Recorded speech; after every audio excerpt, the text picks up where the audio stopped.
Hi, Professor Dyer here, talking about research in human development and family science. So sometimes we really need to know about causation, particularly when we're looking at interventions. Should consumers or the government pay for an intervention for children and families? Only if we know it works. So how do scientists approach the question of what is the impact of interventions? We use experimental designs to answer questions like this. Experimental designs are studies constructed specifically and intentionally to identify causal relationships. So they're set up a little bit differently than correlational designs.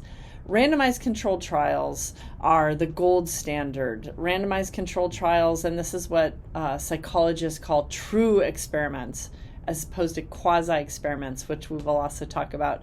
But true experiments are the gold standard. They can, in fact, identify causal relationships. And we need to talk today about how they do that.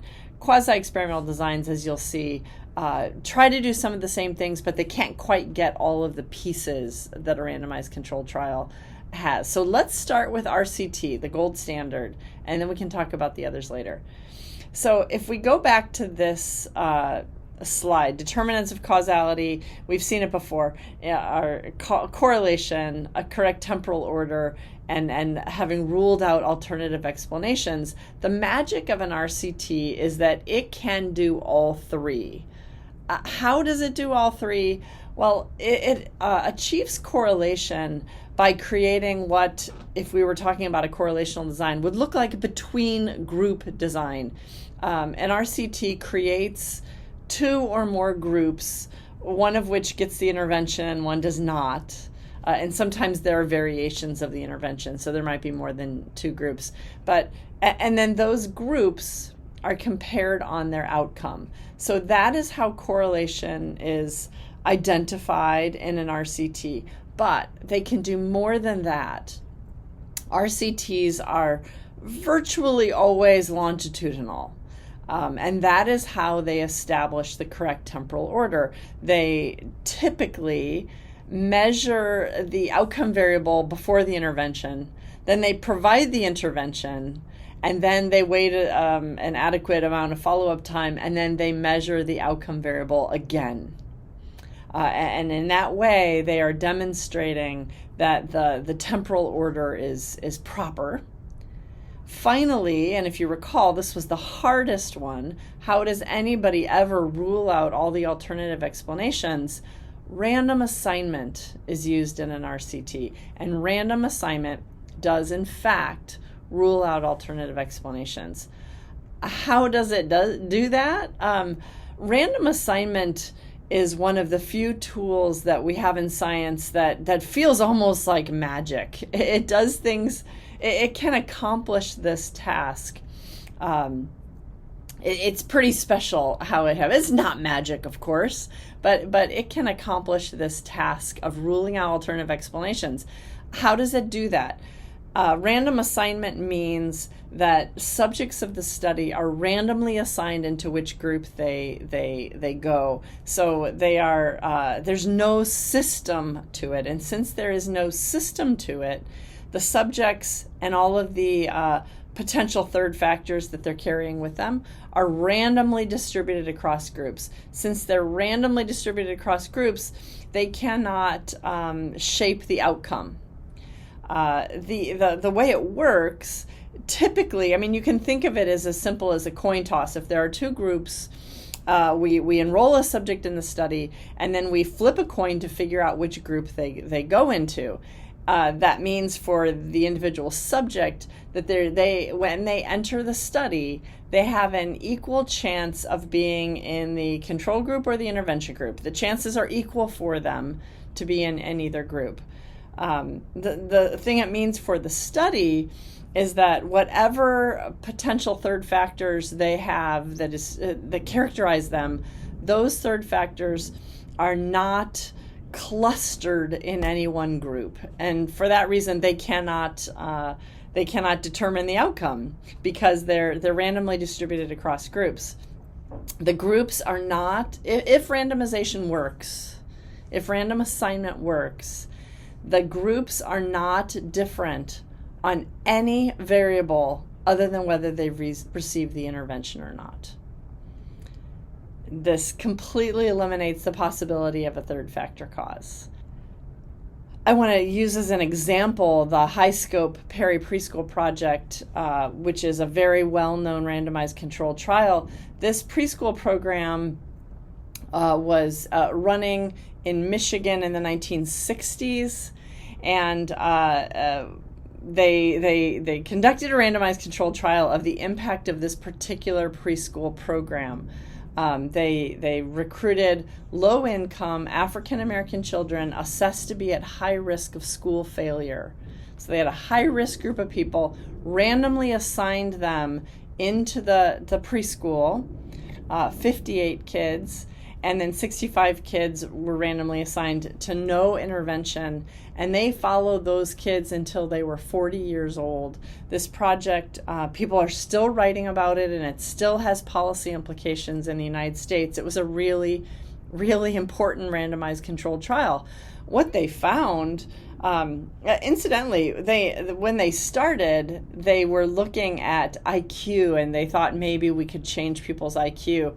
And if you measured kids, look at the very bottom of the table, if you measured kids right when they came out of the program, it did kind of look like the program increased their IQ. Now, those IQ differences disappeared after a few years, but what stayed are the other outcomes.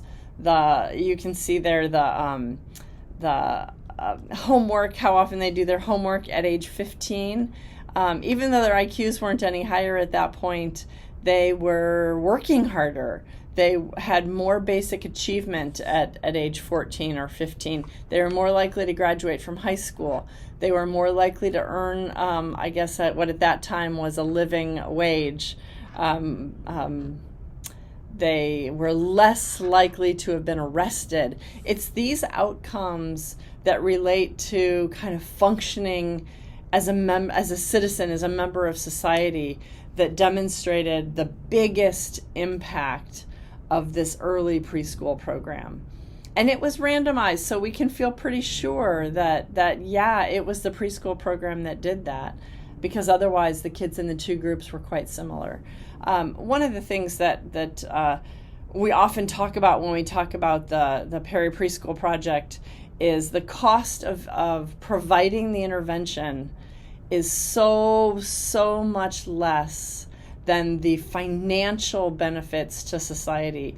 Now, the benefits to the children involved, let's just assume those kind of go without saying.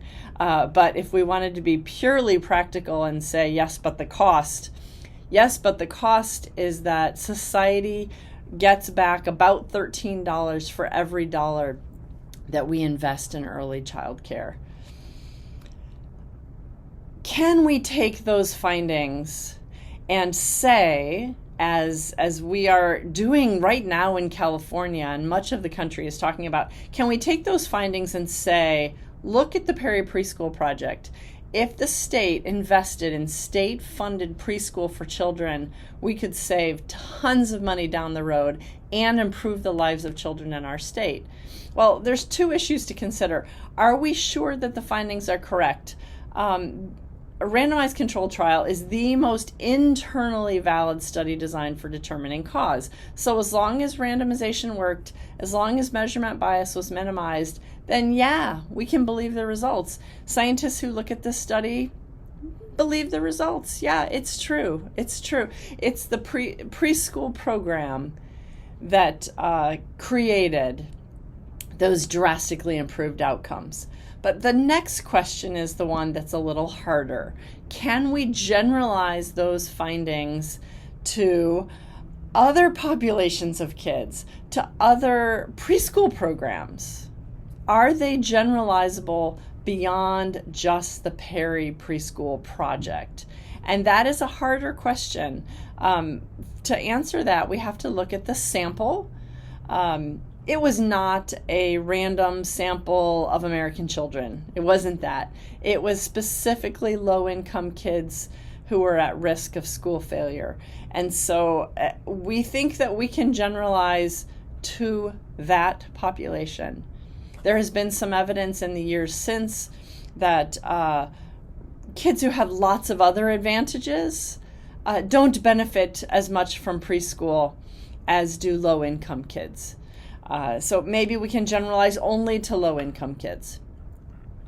The program, and this is where it gets even trickier, the program was developed to be different than anything else that was being offered at the time. And frankly, it's different than anything we're offering now. They used teachers with teaching credentials, and for the most part, we don't usually do that. But in California, we certify preschool teachers separately than we do elementary school teachers. That is about to change, but up until now, and we pay preschool teachers about half what we pay elementary school teachers. So these teachers in this program were credentialed, highly paid. They all had bachelor's degrees at least. So it was a select group of teachers. The class sizes were quite small.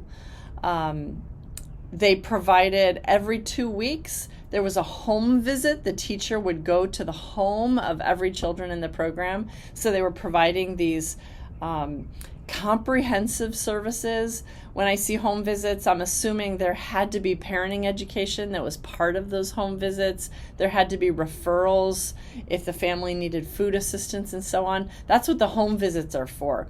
They're providing kind of wraparound care. And then, of course, there's what happens in the preschool environment itself. The Perry Preschool model is participatory education that is child-led. This study didn't compare that program to a different one, but another study did, conducted by the same people, and they compared the preschool approach, the Perry Preschool approach, to a direct instruction approach, where kids were sort of tested on worksheet, things like that.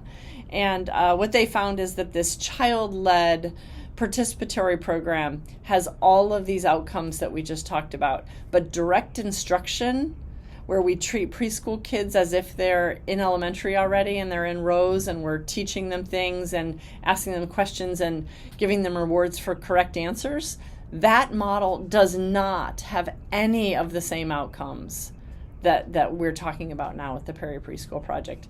It's also true that the program lasted 2 years for kids aged 3 and 4 years. So we can't say anything about early care, like infant care, toddler care. We can't say anything about what the impact of those might be because it's not in this study, so we can't generalize there. So I hope the example helps you see how a randomized controlled trial is implemented and then how we might look at interpreting the results of a randomized controlled trial.